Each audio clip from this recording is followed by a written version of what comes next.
It's football season, and you can now get almost anything you need for game day delivered with Uber Eats. What do we mean by almost? Well, you can't get a running back delivered, but you can get baby back ribs delivered. A strong defense? No. A strong deodorant? Yes. The six-pack of abs? Nope. Six-pack of beer? Yes. Get almost anything for game day delivered with Uber Eats, official on-demand food delivery partner of the NFL. Order now. Alcohol 21 plus and in select cities. Product availability varies by region. See app for details. Welcome to the Travel Squad podcast, where adventure meets inspiration. We're your hosts. I'm Brittany. I'm Kim. And I'm Jamal. Together we explore international destinations, hike epic national parks, and share unforgettable travel experiences with you, one passport stamp at a time. Our mission is to inspire you to travel by showing you how you can make it work no matter your budget, schedule, or experience level. We bring you along so that you can laugh, get excited, and start planning your own trip. So grab your ticket and your passport. And don't forget your travel insurance. And get ready to embark on a new adventure with us around the globe. Hello, fellow travelers. Hey, squaddies. Welcome to this week's episode of the Travel Squad podcast. Today, we are starting a brand new 2026 year off with the best travel tips to maximize this year of travel. We do an annual travel tips episode, and I'm super excited to dive into this one because I feel like 2025, we really maximized our strategies and used our credit card points and hacks and really got really good travel credit cards, and we're using really good benefits. And so we did a lot of bougie or luxury travel, but on a budget. And so I'm really excited to dive into this episode and share some of those tips with you guys so you can have the same experience. Yeah, we're going to have a good plethora of tips here on a range of topics, no doubt, but also do know, as Brittany kind of mentioned, a lot of these tips will be kind of travel hacking and gaming, so to speak, with your points and utilizing perks if you have credit cards. But of course, there are some nuggets sprinkled in between here that don't necessarily involve that if that's not something that you are into, but tried and true tips, nevertheless, to make travel easier in 2026 and, of course, moving forward for life. So we have a few different categories of tips. The first is organization. My first tip, because I forget something on a trip almost every time I travel, I am now using an evergreen packing list. I know, Brittany, you already have one of these. I have one for carry-ons so I don't forget things, but now this is an evergreen packing list of everything I always bring on a trip. Shampoo, conditioner, my laundry bag, shoe bag, AirTag, these things I sometimes do forget. Even things like a tripod, sometimes I'll forget and it's not something you actually need, but if I forget it, I always miss it and wish that I had it. So an evergreen packing list and a notes in your phone or a Google Doc where it's something you look at every time you pack. You don't have to recreate it. Ensures you don't forget anything. You know, that is a really good tip. I actually have one of the boxes that slides under your bed, and in it, I keep a lot of my packing cubes, my collapsible backpack, my tripod, my sound machine, and other things that I might forget if I didn't have them all in one place. And so, like you said, Kim, you have a list, and I have a list as well, but I also have a space that I keep most of these items in so that when I grab that bin, I can just grab what I need out of it. Well, and I think that's a good segment into the next tip, which is just keep things you typically need already packed. So you, Brittany, for some of those stuff is not already packed, but it's in the same spot so you don't forget it. But I keep lots of things already packed and always packed, such as toiletries, or my laundry bag is always in my luggage. So when we come back, of course, I have my toiletries, shampoo, soap, conditioner, certain types of creams, antibiotic cream, hydrocortisone, etc., all that type of stuff. I never take that out of my travel bag. I just always have that travel bag ready to go, and it's there. The only thing that I would ever need to do is maybe refill my shampoo and conditioner, or I need a new soap, so put a new soap in there, but that's always ready to go. And you even keep our pills and medications already organized in that one pack too, so you don't ever really have to take it out of your toiletries. So just always keep those packed. Everything's in it. Boom. It's in your suitcase or carry bag and you're good to go. Another tip that we have for you, kind of segueing off the packing and into the points and miles game, is to have a strategy when you're using your points, miles, and credit cards. What's your strategy? Because I don't have one. So I have a spreadsheet that keeps track of every single credit card that we have open, how many we have open at a time, how many slots that we have that we can fill, when we can open our next card. It has information on perks that we get for every year and the bonuses. And then we have a spot where it keeps track of how many points that we currently have. So my organization style is a spreadsheet, but it could be different for everyone. So that's not a strategy. That's a record keeping sheet you're talking about here. But it's also strategy because it helps you know when to utilize it. So what I mean by that is some cards, your benefit will be on a calendar year cycle. Some of them will be on your anniversary cycle. So as a great example, like I have the Chase Sapphire Reserve. I mean, I have multiple, but just using this one as an example, you get your $300 annual travel credit, but that's based off of your anniversary cycle. So I opened that card in March. So my 300 credit always comes into play as of March. So she has that listed on there, like when we can use it. Do we have a trip coming up? We know that we can use this if we book our hotel later, whereas if we book our hotel now, we're not going to get the credit for that. So there's a little bit of strategy that goes involved in it when you kind of keep those things and know when you can do that. There's also a little bit of strategy where, for example, Jamal got the Chase Marriott Bonvoy card. And when he opened it, their promo was to get 5 free nights that you can use. Which, by the way, I have not seen that promo ever since. Oh, I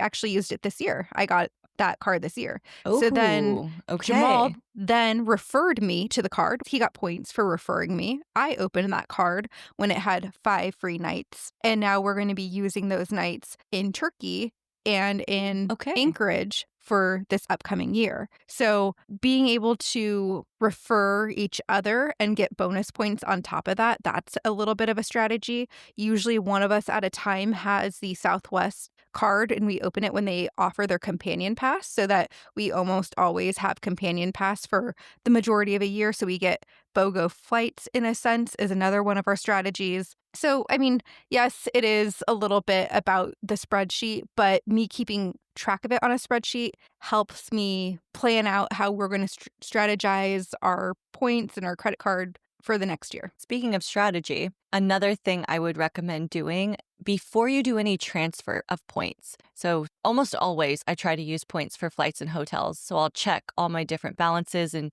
transfer partners. And recently I was booking a hotel actually in New York City, the one we're going to be staying in. And it was through a Marriott and I was maybe like 3,000 points short or something, nothing crazy. I knew I could transfer those through Bilt, which is the credit card I use to pay my rent, and I get points on rent. They have a lot of the same transfer partners that Chase does, put to Marriott 1-to-1. But then I remembered seeing an email from Chase saying that Marriott was having a bonus transfer. And I logged in, and I saw that there was a 60% bonus transfer from Chase to Marriott. So those points were worth 1.6 instead of 1-to-1. And I was able to transfer less points and book the same hotel. That is a good strategy for sure. And while you're using all of these programs, make sure you're enrolling in the loyalty programs for hotels, cars, airlines. Keep a log of all of that because you never know when you're going to travel those airlines or hotels again. For example, we've been traveling Gate 1 for years. And every single year, they put us on flights with like Delta, KLM, things like that. And every time we sign up for the loyalty program, and we don't fly Delta often or some of the other airlines that they fly us on Gate 1 often.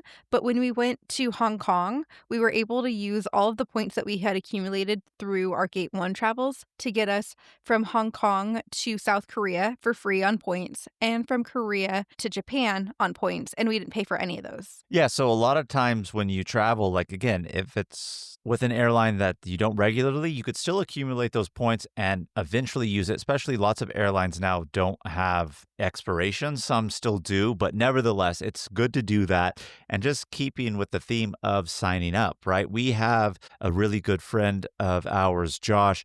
They have them travel for work. We tell them all the time, sign up for the hotel's loyalty program where they put you because they're paying for you, but doesn't mean later on when you travel on your own, you can't stay here. Or the airlines, they're paying for your flight, but utilize those points.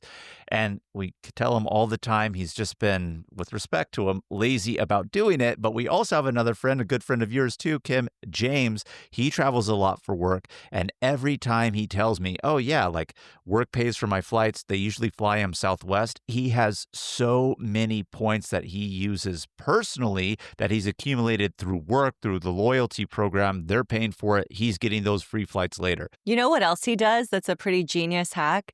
He always books with Hilton. And a lot of hotels and flights will do this. They'll give you the option to buy points or to book a more expensive tier of the room, but you'll get more points with that tier. He always books the more expensive one and then racks in the extra points. Oh, yeah. Well, he told me too for work, he's responsible for booking, but work doesn't really look like, did you buy the cheapest one or whatnot? So he Right. does that, right? Now, nevertheless, if you work for an employer that has you travel a lot and they're paying for your stuff, whether it be pay and reimburse or they pay direct, what doesn't really matter, but just sign up for those loyalty programs because you yourself can get free stuff and your work is really the one paying for it, but you're reaping the reward on the back end. So don't negate doing that. In fact, I just used that credit that Chase gives you for booking hotels through their Edit group of hotels.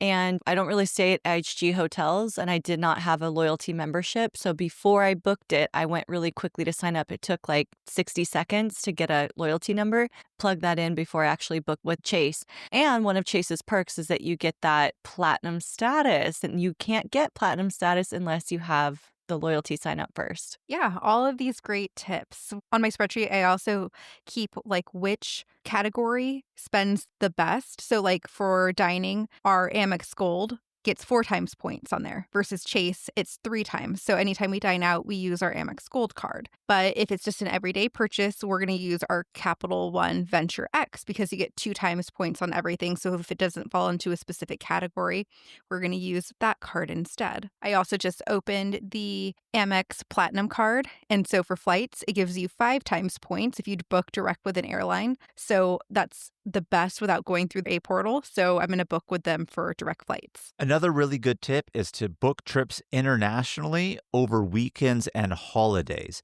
You can take longer trips and utilize less PTO days. So again, it just really comes to travel hacking in a way. Now, sometimes, of course, we do have tried and true dates that we need to go, and this really wouldn't fit in that. But nevertheless, right, like if you utilize over weekends, I'm not saying leave on a weekend because, again, the flight may be more expensive, but if you at least encompass the weekend or holidays or certain things, then you have more time off without having to utilize your PTO, which you could then save for other days and other travels later on in the year. Or at some companies, they'll pay out your PTO. Yes, right? So you save it and then now that's extra money in your pocket too. So fantastic. I also like booking early morning flights. Yes, it sucks to get up early in the morning, but usually the airports are less crowded. The flights, a lot of times can be less crowded as well. So sometimes you get an open seat or open row. I'm tired in the morning, so you can just sleep on the plane. And you avoid a lot less cancellations or delayed flights because as the day goes on, flights are impacted by each other around the country or even the world. And so you're more likely to have a delay for a later flight, and those flights are more likely to be booked up. So I really like that. I also like it for just maximizing time, right? I've talked about on a few episodes going straight from a late night event to the airport, and it saves you a night in a hotel and then you're tired on the plane. And I love nothing more than getting on a plane, falling asleep, waking up in your destination. I mean, being on the plane, unless you're in first class, is one of the worst parts of travel. That is true. That is true. The night that we left Quebec City, Jamal and I think we slept an hour and a half before Which our was flight. crazy. You really should have stayed out. We should have just stayed out and then just gone straight to the airport and slept on our entire flight back home. But either way, we did it. It was fine. Another tip we have for you is to have multiple streams to earn points and miles. So if you use your credit card shopping portals or travel portals, those are going to rack in a lot of points. Recently, I just saw one for a website called Airport Reservations. It was through my Venture X card, and it was giving 30 times the points. And so Jamal and I actually had a trip that's upcoming for us to go to Turkey. And so we need to park our car at LAX. We always use the same parking garage. We have like a whole system. So I booked our parking garage spot through the site, and we're getting 30 times back the points off of like Very $200. nice. Right. So normally, like if you just book that direct without going through the travel portal, maybe that's considered a travel purchase depending on which card you use because it's parking, and maybe that's like 3 times points. But if you go through the portal, and again, it's not booking with points or anything like that. They have shopping portals where you can get access to, Macy's or whoever, and they give you those bonuses to buy through there. That's where we're getting that 30 times. So you could really see how you can add up the value that way. Or if you were to buy, I want to use this example because I just said it, like Macy's. Lots of these travel credit cards have Macy's as a vendor through their portals. Okay, maybe you're getting 1-2% depending on what category that may fall in, but sometimes they give like a 5 to 10% bonus through there, right? So instead of getting 1 times points, you could get 5 or 10. So just really utilizing those travel portals is a great way to get those extra points for potential everyday purchases. And what Brittany likes to do too is American Express ties to Rakuten. So anytime she's making just a general online purchase, if it's not more beneficial through the portal, she's buying it through Rakuten, which technically gives you money back, but in lieu of the money back, then they give it to you to be transferred to American Express in the form of points. And very recently, like the last time they gave us a credit, we got like 10,000 Amex points just for everyday purchases that Brittany's done because she did it through the Rakuten portal. And they recently added Bilt as one of their partners on Rakuten. So Kim, you were just saying you pay your rent through Bilt. If you don't have an Amex card or membership or rewards points, maybe you connect your Bilt account to Rakuten instead and get points instead. Welcome to our ugly home. Reddit is back for a historically hideous season. It's our 100th ugly house. This place is mayhem. That is impressive. And if these walls could talk, Do you cry a lot? I do. they'd have a lot to say. What in God's name is this pit? Don't get too close. If you see the show, I'm scared of cat. Ugliest House in America season premiere Wednesday at 8 on HGTV. So another tip we have for you is to invest in credit cards that give you a lot of value. Amongst the three of us, we have a lot of different credit cards that we find value in. We have the Chase Sapphire Reserve card, the Capital One Venture X card. I recently got the Amex Platinum card. We've talked about the Marriott Bonvoy Boundless. I have the Atmos Ascent with Alaska, and we also have Southwest Priority credit cards. But why we sign up for these and the biggest draw for credit cards is usually their sign-up bonuses because you get a ton of points and miles to sign up. So for example, just recently I got an offer for the American Express Platinum card. And I actually didn't think I was going to get an offer from them because I recently this year opened an American Express Gold card. And so typically if you already have one of their cards, they're going to give you less of a sign-up bonus on another card. But they actually didn't. They were offering me 175,000 points to open up this card. And yes, it does have a very high annual fee. It's $895. But if you can find the value in that, and you think that the sign-up bonus is worth it, then that card is going to be worth it to you. Right. That 175,000 points may equal actually an international business class flight. So where are you going to find a business class flight for $875, which is the annual fee? Or extra benefit is you utilize that for free travel, whether it be business class or not. You could do a lot with 175,000 points. But I think too, where Brittany's saying, see if you find the value is these credit cards give you perks like dining credits, hotel stays, etc. So like a great example, the American Express Platinum card gives you $100 each quarter, so $400 a year if you dine at Resy restaurants. So Resy, of course, is just a platform to make reservations for restaurants. But if it happens to be a restaurant that's listed on there, then you can get that $100 a quarter credit. So that's $400 a year. That's almost like half of your thing. So if you're dining out and lots of restaurants are available on there, you're really kind of getting that credit card already at half off. So just look at it from that perspective of those perks and things that you get to see like, okay,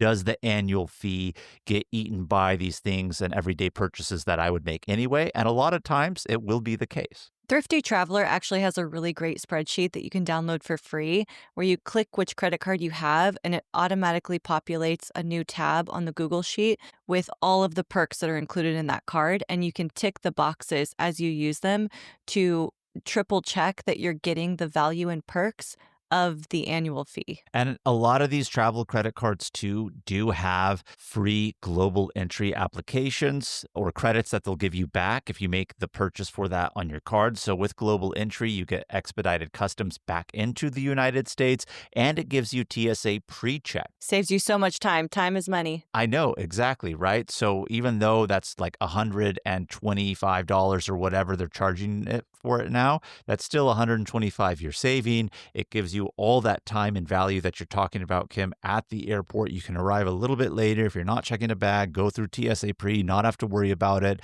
When you arrive back in the US, expedited customs versus the long line. I think one of the last times we traveled all together, we landed back in Houston. The normal line was disgusting. We saw it. It looked like you were at Disneyland over there, and we just like walked right through, with our global entries. Lots of value in these cards if you utilize those perks right. And a lot of them offer priority pass or lounge access, which saves you money on food and drinks. Like, how much is a pizza in the airport? It's like $20, $25. Sandwich is like $15, $20. And then how much are drinks in an airport? They're like $15 to $25 a drink. So if you're going into these lounges, you're saving money on food and drinks. You're having a nice space to relax in. You already feel more relaxed than just sitting in the normal boarding area. Mm-hmm. That's a huge benefit, like not monetary benefit of just being in a comfortable space around civilized people. Although so many people have these cards now that sometimes you're not getting all civilized no, it people still around is there, way, way more than the average boarding area where there's hardly a chair. But then some of these credit cards are now opening their own lounges. I know Amex has for a long time, Capital One. Chase lounges are nice. They're swanky. Like they look like swanky bars, better than anything you could find even out in the city. It's worth it. Did you hear Southwest is opening up its own first lounge in Hawaii? If I could just get one priority pass lounge in Austin, I would be happy about that. And then as we're talking about sign-up bonuses, not all sign-up bonuses are equal. We talked about the Marriott Boundless one, which offered 5 free nights. Normal offers 3 free nights. If you find it at 5, then you know you're getting a steal. And it can also vary person to person. I know Amex Gold right now is doing up to $100,000, but it varies by the person and the offer they give you. Yeah. Some cards are doing that now, getting dynamic, so to speak, where they're targeted now with all the data that they have on us, which is quite unfortunate, but yeah. But here's another really, really important tip. Do the soft check before you actually apply to that credit card and they do the hard check on your credit and you get a ding for that. Do the soft check to see what kind of offer they'd give you and if you'd even be approved. Then you can decide if you want to actually apply. And that was why I was so surprised, because when I opened my Amex Gold, they offered me $100,000, and I just opened that this year. And then they sent me an offer in the mail for the Amex Platinum for $175,000. So I thought, is this real? Because usually if they offer you so much on like a different card, that kind of same category, they're not going to offer you such a high sign-up bonus for a future card that you have within the same year. And I was really shocked that they did. Lots of values with the cards. And again, Kim, you made kind of like a little caveat of doing things responsibly. I want to say it for everybody here. When we're talking about sign-up bonuses, a lot of times they have a minimum spend. Don't spend that money if you're not going to be able to like pay it back or make purchases that you normally wouldn't make to hit it. But if you know what it tells you you have to spend in 3 months, 4 months is stuff that you would normally spend anyway, just in your average budget, and you're going to be able to pay it off, then definitely. But don't sign up for these to just get these benefits without the ability to go ahead and pay it back. So let's talk a little bit about flights. This year, we were actually able to use several points and miles to fly business class, premium economy, and first class flights. This is the first year that we've actually taken any other flight than economy. So that was really exciting for all of us. I haven't used points for these, but I do have a friend who had a family member who was a pilot, and I got a free first class flight, international. Actually, I had to pay the taxes and fees on it, but still free for the most part. So that's my hack. Like, really be intentional about who you're friends with. Well, I mean, that works too if you know somebody who comes from a piloting family with an airline that takes care of retirees. But if not, back to the theme that we had here, right? Utilizing those points that you could potentially earn for that. Now, obviously, you can find specials and deals for those business class, premium economy at good value. Sometimes, depending on where you're going, you can't. But nevertheless, economy flights are cheaper. Sometimes they're not cheap. So even utilizing it to get free flights minus the taxes, you really can't go wrong. So just really be mindful of things you do in everyday life with your purchases, etc., that accumulate you points, now translating it to get things for free later on, such as travel. So be sure to use that. Just one basic hack for anyone, whether you're a beginner or an expert in points and travel hacking, is to use Google Flights. My mom and her friend had messaged me earlier this year saying that they needed to book a flight to Virginia and they were wondering how to find the cheapest flight. My recommendation to everyone who asks that is always use Google Flights. You won't see every flight that exists out there on the web through it, but you can get a pretty good idea of the marketplace, the going rate of flights. You can use their calendar view to see how the price changes if you change your travel dates, if you're flexible.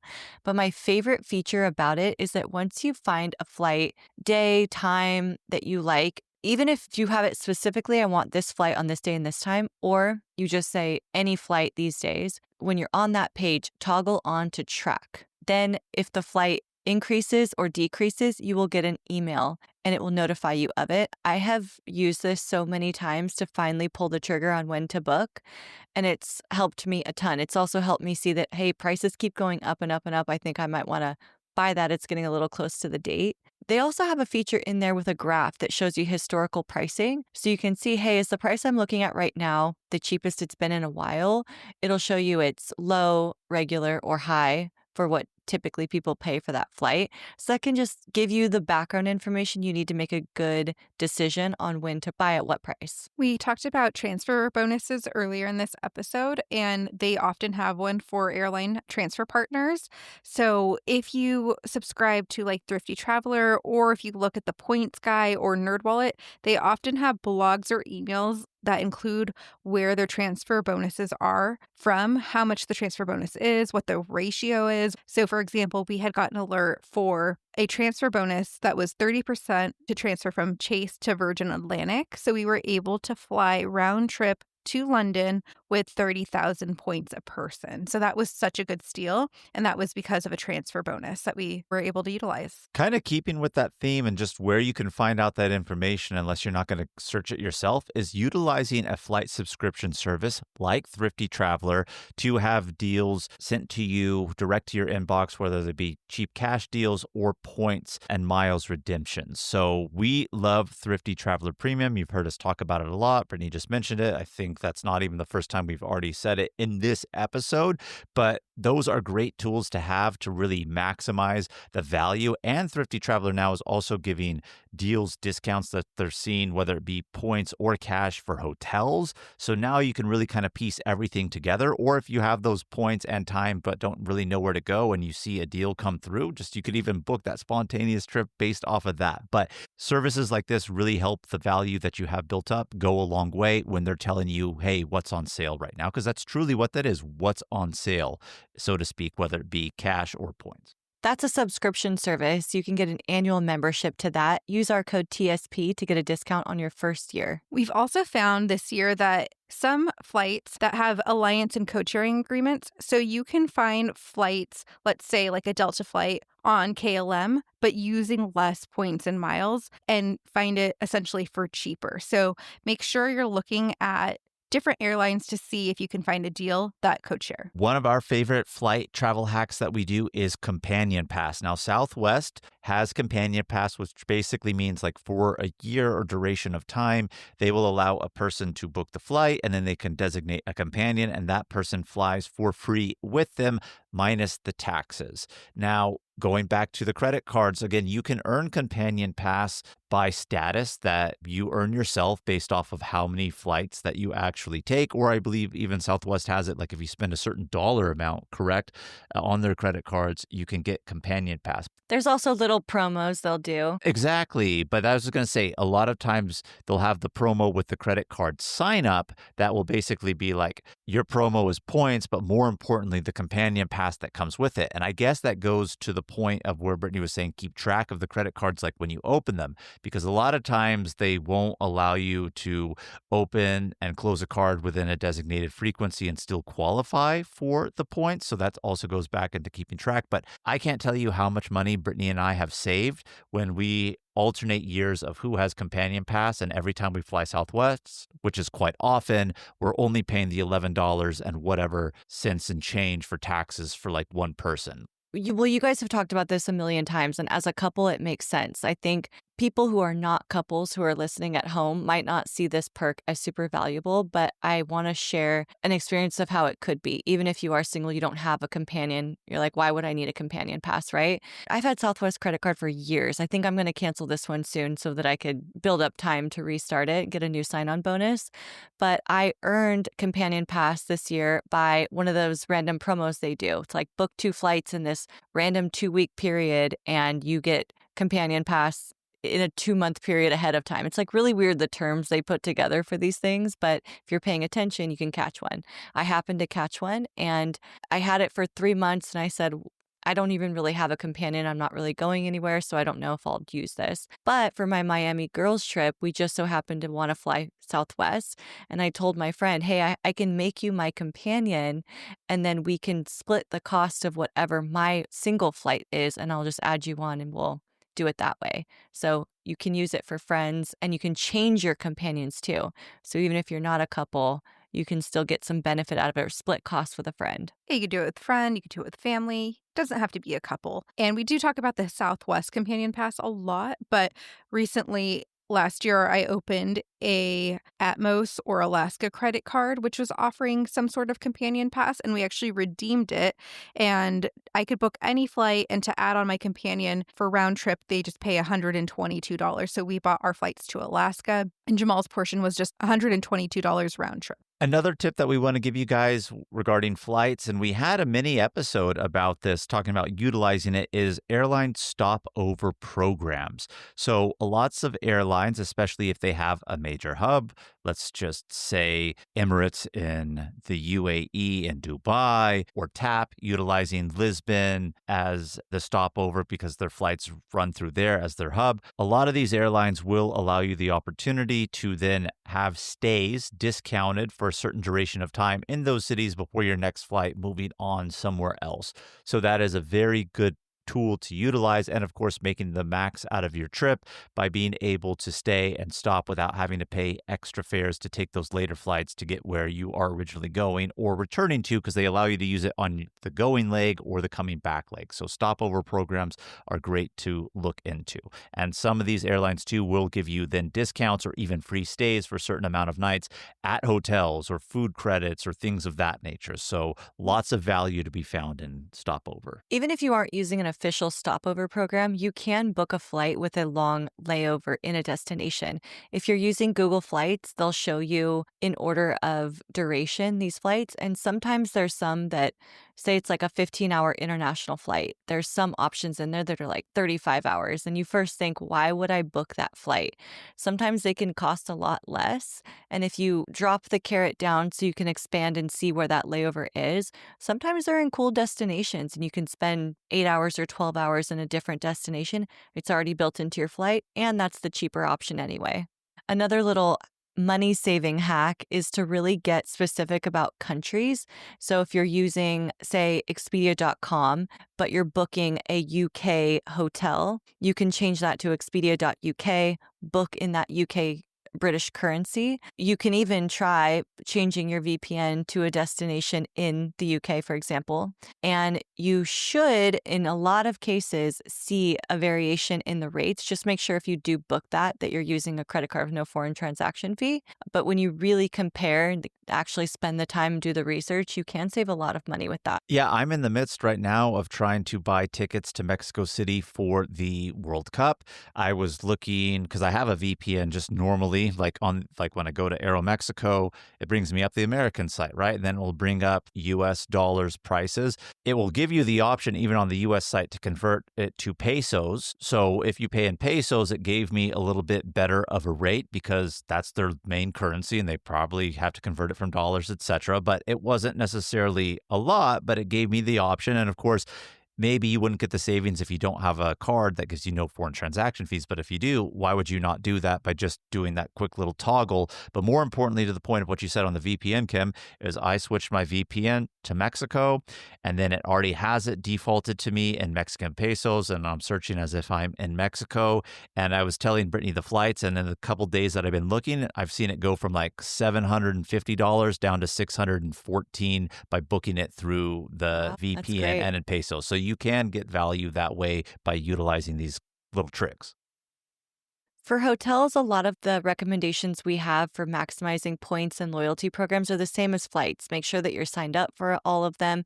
Really look at the credit cards for the hotels that are going to bring you the most value, or where you're planning to go and what hotel groups have hotels there, right? So if you're planning to go to Phuket, Thailand, and you want to stay there with points, there are some amazing Marriott hotels that are there. So you may want the Marriott Bonvoy credit card.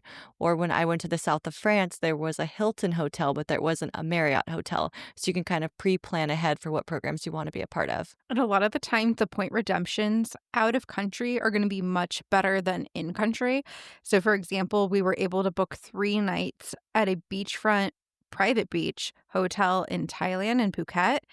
And we got that for free with our sign-up bonus. But when we're looking at hotels, let's say Alaska, or when we were looking even to go to Niagara Falls in Canada, those hotels, they cost so much more point-wise. So if you're doing big international trips that are going to Thailand, Singapore, Vietnam, those sorts of countries, you can probably find a lot like better hotels at a better value due to the point redemption. Yeah, we stayed at a St. Regis in Singapore for 2 nights for less than 50,000 each night. Like, I feel like if you were to look at a St. Regis at the locations that they have it in the US, you're going to see those in the 100,000s. So again, it involves you going internationally, but sometimes the point value is going to be better on those international ones. But even if it's not, and you're just looking for an average good place to stay, we utilized the sign-up bonus that we got from that Marriott card, and here was 5 free nights in 2 great luxury hotels that literally cost us nothing. And now Brittany has that card, and we have several future trips planned where we're utilizing that in Turkey as well as in Anchorage, Alaska, when we're going to go there for our next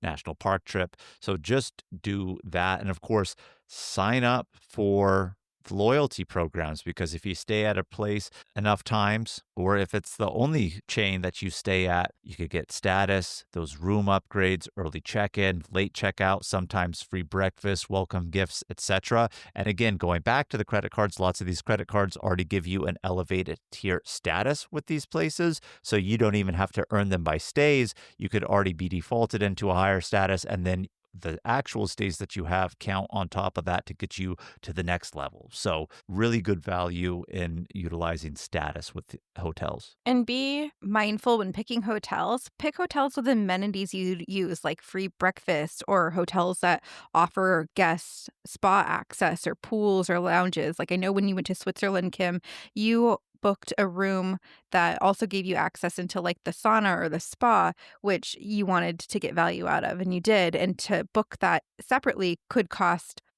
quite a bit of Swiss francs. So you saved money there. My favorite place to look at real hotel reviews is TripAdvisor. We talk about TripAdvisor a lot. We love that site. I love that there's real people's photos on there and they're in date order. So you can see, oh my gosh, this bug infestation they had, okay, that was 10 years ago. They're probably better now. Or they recently remodeled. Here's what the bed linens look like now. You can see the spas. You can see if they have robes. You can read real reviews and you can search within those reviews. Do they have robes? What's the breakfast like? What's the parking situation? What's the noise like? TripAdvisor is always what I double check before booking on any other platform. I also do reshop hotels every once in a while. I've actually rebooked several Marriott hotels that were booked with points, and I've gotten points back because the redemption value has gone down. And so I did that when we went to Seoul, South Korea. I ended up getting like 20,000 points back because the redemption had gone down to book that hotel, and I got that back to use and apply to another trip. You do that a lot with rental cars as well. I do. I obsessively do it with rental cars, actually. More particularly when you book through Costco, right? We like to book our rental cars through Costco. They don't require payment at time of booking. You could cancel it anytime, even day of, and they're still not going to charge you anything for that, right?